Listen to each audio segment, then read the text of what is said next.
औज़ुबिल्लाहिमिनश्शैतानिर्रजीम बिस्मिल्लाहिर्रहमानिर्रहीम। मैं हूं एहसान अली आरिफ एडवोकेट और आप देख रहे हैं एहसान लॉ चैनल।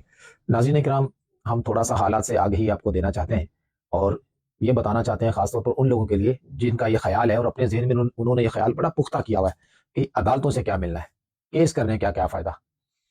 ओ मेरे भाई, अल्लाह आपको जज़ाए खैर दे और आपकी उम्मीद को टूटने ना दे और आपके ईमान की हिफाजत भी फरमाए।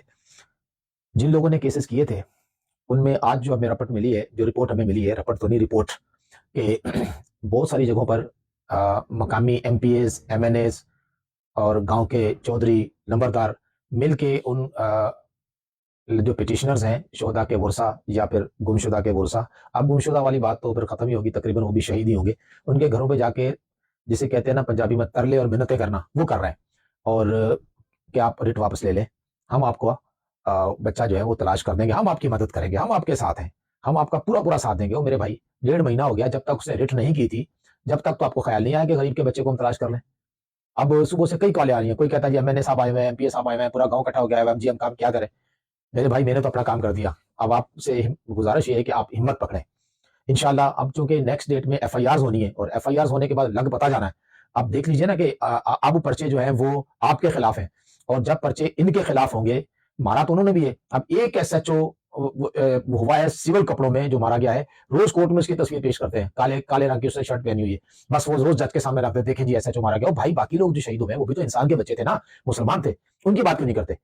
अब की बात जब अदालत में उन्होंने तस्वीरें पेश की तो फिर मैंने कहा जनाब इससे ज्यादा तस्वीरें फिर हम पेश कर सकते हैं, अगर फैसला तस्वीरों भी करना है जनाब ने, तो इससे ज्यादा तस्वीरें तो तस्वीरें भी, पिक्टोरियल एविडेंस भी सोशल मीडिया भरा पड़ा है। तो जज साहब ने उसको कहा नहीं नहीं नहीं रखे तस्वीरें वापस, वो वापस रखवा दी उन्होंने, क्योंकि बात अगर तस्वीरों की तरफ चल निकली तो फिर बड़ी दूर तक जाएगी, बात अगर वीडियोस पर गई तो फिर बड़ी दूर तक जाएगी और बात अगर ये सोशल मीडिया की पोस्टों पर चली गई तो बड़ी दूर तक जाएगी। हमने तो अपना कोई मुतालबा ऐसा रखा ही नहीं है, टकराव की अपन कोई लीडर तो है नहीं ना, हमारा कोई सियासी मकासद है और ना लोग बेचारे इतना दमखम और इतनी कुव्वत या इतनी ज्यादा उनकी सपोर्ट है कि वो कोई ऐसा मुतालबा कर सकें। अभी तो बेचारे जो है वो गम के मारे यही कहते हैं कि हमारी जो डेड बॉडीज है हमें वापस कर दें, वो तो ये कह ही नहीं रहे। अब चूंकि वो डेड बॉडीज नहीं दी जा रही तो इसके कॉन्सिक्वेंसेज यही होंगे कि फिर वो एफआईआर दर्ज होगी, आज नामालूम अफराद के खिलाफ होंगी, तो फिर वक्त आएगा कि नामजद भी हो जाएंगे लोग और हालात बदल जाते हैं। आपको पता है कि कल का बादशाह कभी फकीर होता है और आज का फकीर कभी बादशाह होता है। आज रोडों पर चलने वाला कभी मसनद नशीन होता है और कभी के मसनद नशीन जो है ना वो फिर कोठड़ी नशीन हो जाते हैं। ठीक है, तो कभी कभी लोग तख्त या तख्ता, वो कहते हैं ना कभी तख्त कभी तख्ता, तो कभी जो है ना वो आप महल्लात की जीनत होते हैं और नरमो मुलायम रेशम के गद्दों पर सोते हैं और कभी फिर जेल की जो खजूर की बनी हुई या कच्ची जमीन की चटाइयों पर या कच्ची जमीन पर, तो ये अप्स एंड डाउन तो आते हैं। मैं सिर्फ इतनी बात करता हूं कि अल्लाह के वास्ते जुल्म नहीं करना चाहिए, जुल्म ना करें। जब आप जुल्म करते हैं तो अल्लाह से तौबा कर लें और मजलूमों से माफी मांग लें। अब घर जाके उनको कह रहे हैं जनाब आप वापस ले लें, हम हाथ जोड़ते हैं, हम आपके तरले करते हैं, देखें जी हम अब चल कर आपके घर आ गए हैं, पकड़ी पाँव में रखते हैं और हमारी इज्जत रखें, हमने यही रहना है, वकील के पीछे ना लगे। ठीक है, वकील तो ऐसे करते होते हैं, कुछ नहीं मिलना, हम आपके साथ हैं। तो ये पहले भी हुआ है, वीडियो में हमने बताया है कि जब उसने गरीब ने इनकी बातों में आके ले ली, फिर तू कौन और मैं कौन, फिर कौन पूछता है। तो आपकी जो इज्जत है या इज्जत लोग आपके पास चल के आ रहे हैं तो इस वजह से कि आपकी लाहौर हाई कोर्ट में रिट दायर है और रिट के कॉन्सिक्वेंसेस के तौर पर एफआईआर होनी है, या तो उन्हें बदला देना पड़ेगा या शहीद की डेड बॉडी देनी पड़ेगी या फिर वो उनको एफआईआर झेलनी पड़ेगी।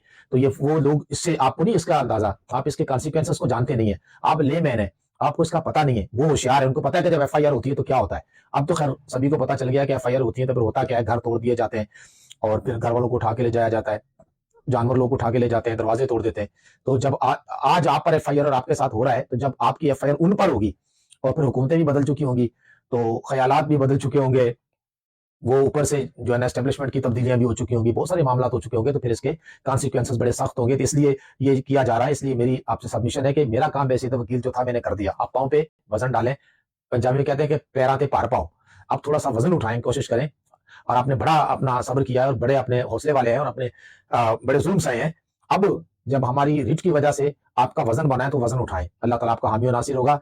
तुम हो हफीसो मुगीस, क्या है ये दुश्मन खबीस, तुम हो तो फिर खौफ किया, तुम पे करोड़ों दुरूद। सईद आला हज़रत की जुबान में ये शेर पढ़ते जाएं और दिल को मजबूत करते जाएं। अल्लाह आपका हामी और नासिर हो। अल्लाह हाफिज।